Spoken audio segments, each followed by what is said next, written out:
Coucou tout le monde, alors je voulais dans cette vidéo vous faire un petit vlog comme ça à la salle avec mon frère. Mais ça s'est très mal passé. C'est ce qui explique pourquoi est-ce que j'ai actuellement les doigts bandés comme ça. Bon, c'est parti du coup pour cette story time assez what the fuck à la salle. Donc ce qui se passe c'est que on est avec ma famille dans un centre commercial où il y a une salle de fitness. Mon frère est inscrit à la salle depuis peu et moi je me suis dit allez je vais aller avec toi, on va faire une petite vidéo YouTube. Comme ça je vais découvrir ce que c'est que d'aller à la salle, toutes ces machines etc. Mais j'ai fait n'importe quoi.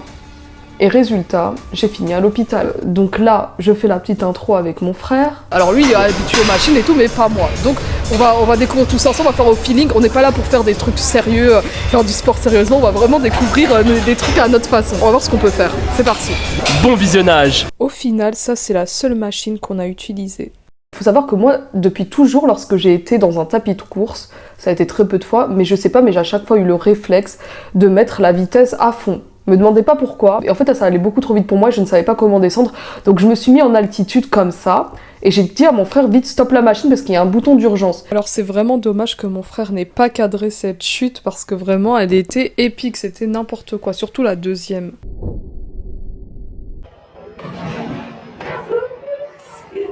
En fait, quand il a appuyé, moi je pensais que le tapis allait s'arrêter net, mais en fait pas du tout, ça prend quand même du temps avant de s'arrêter, et moi j'étais dessus. Imaginez juste la vitesse du tapis, et moi d'un coup qui tombe dessus de nulle part, donc ça m'a propulsé hors du tapis, et en même temps évidemment ça m'a cogné sur le tapis.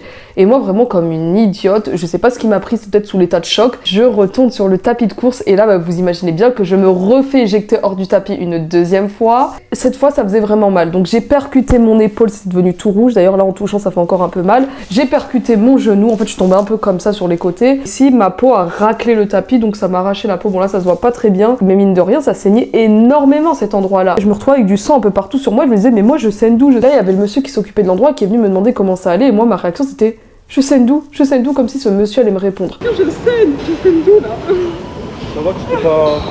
Si, je saigne d'où en fait? J'espère. Ça va.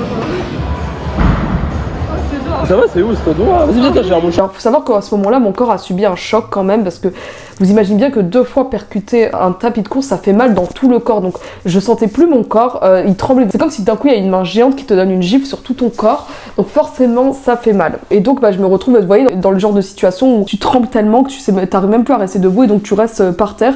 Et genre sur l'instant, ça me faisait rire. En fait, c'était un état de mélange je trouvais la situation tellement ridicule, donc je riais et en même temps je pleurais. Mais ça se voit pas sur la vidéo, mais j'étais en train de pleurer. J'avais des larmes et parce que ça faisait mal. J'avais très mal aux mains. Bon, je me suis tapé la honte devant tout le monde parce qu'il faut savoir qu'on a été un week-end et le week-end, les salles de sport, elles sont blindées. Par contre, comment on va faire du sport là? On est vu vraiment le pire moment. Regardez, on peut il y a vraiment trop de monde.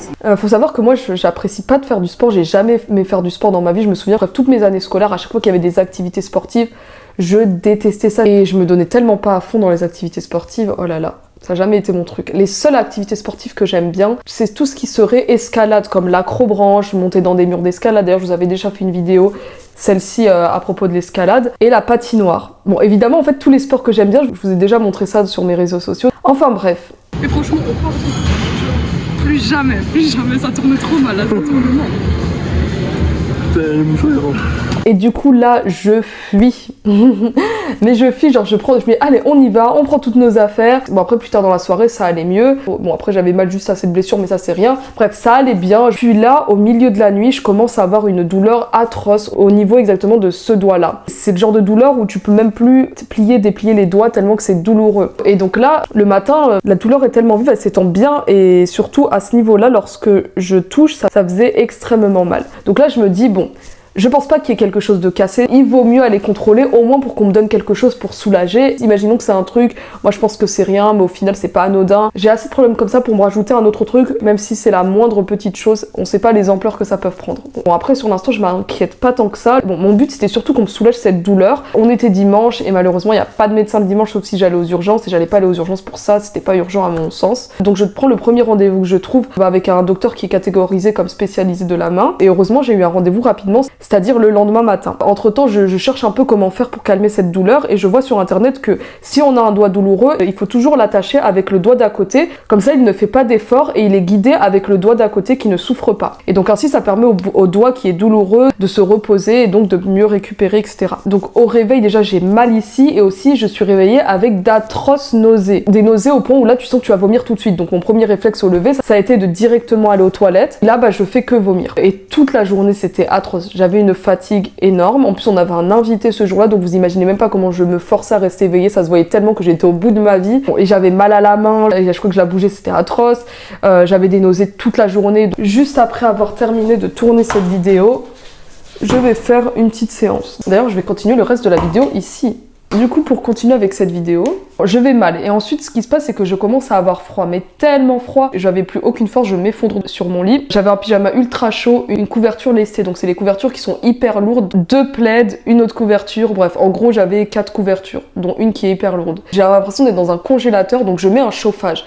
Un chauffage qui était à 37 degrés. Et malgré tout ça, je continuais à trembler de froid. Et là, ma mère me touche et elle me voit que je suis bouillante. Alors que moi, j'ai froid.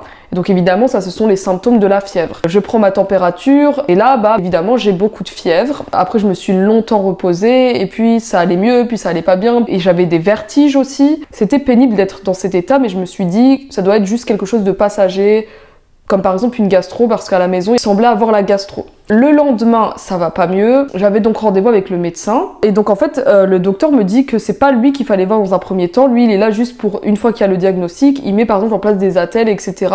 Mais là, vu qu'on savait pas ce que j'avais à la main, il fallait d'abord aller aux urgences. Et dans cet établissement, ils avaient des urgences spécialisées pour les mains. Donc là, le docteur m'emmène aux urgences et heureusement, il y a personne, donc je passe très vite. Donc c'est-à-dire qu'on me prend directement. On m'emmène faire une radio pour vérifier au cas où que rien n'est cassé. Et oui, j'avais raison, évidemment, rien n'est cassé. Donc voilà ce que donne la radio. On a fait une prise de plusieurs angles de la main et ça allait. Alors il a conclu que c'était une entorse. Je pensais pas qu'une entorse à la main, ça pouvait autant faire mal. Et donc le docteur, ce qu'il fait, il me donne de quoi désinfecter déjà cette blessure. Bon, ça va maintenant, ça s'est cicatrisé quand même. Et du coup, il m'attache les doigts exactement comme ce que j'avais fait à la maison. Et lui, du coup, il m'avait rattaché. Donc il a fait exactement ce que j'ai fait. Au final, j'aurais pu me soigner littéralement toute seule. J'avais même pas besoin de venir à l'hôpital. Mais au moins, on sait qu'il n'y a rien d'autre derrière. Il a dit qu'au bout de 4-5 jours maximum, ça devrait s'atténuer. Bon, hier, ça commençait déjà à se calmer. Et là, ça va mieux. Donc si je vois qu'il n'y a plus aucune douleur, si j'appuie vraiment, ça fait légèrement mal. Donc en soit, ça va. Donc d'ici demain, je vais totalement enlever les pansements. Et juste pour préciser que sur le tapis de course, tout mon poids est tombé de cette façon sur ma main. Donc vraiment, ça fait crac comme ça. Alors je n'ai plus mal, mais le fait que mon doigt soit resté beaucoup trop attaché comme ça, ça fait que j'ai des sensations bizarres à la main. Mais ça va. Heureusement que ça c'est pas allé plus loin, mais est-ce que vous voulez quand même que je vous fasse la prochaine fois une autre vidéo où là vraiment sérieusement je vais à la salle avec mon frère, je fais l'effort de pas faire n'importe quoi et là je vous fais une bonne vidéo en espérant que cette fois je ne me casse rien, que je ne me mette pas en danger. Le pire c'est que, petite anecdote, quelques jours avant, du coup, quand j'avais été à l'hôpital, j'avais cassé le verre et le radiateur. Je cassais des trucs sans faire exprès à l'hôpital comme j'étais maladroite. Et t'as quelqu'un qui m'a dit, bon, tant que tu ne te casses pas toi, c'est l'essentiel. Et bim, quelques jours après, voilà. En fait, c'est tellement prévisible. Bref. Et juste, j'incruste ça là pour dire que le fait que j'étais malade, je vomissais, j'avais de la fièvre, ça n'a évidemment, je pense, rien à voir avec la chute que j'ai eue. C'est juste que comme par hasard, ça tombait au même moment.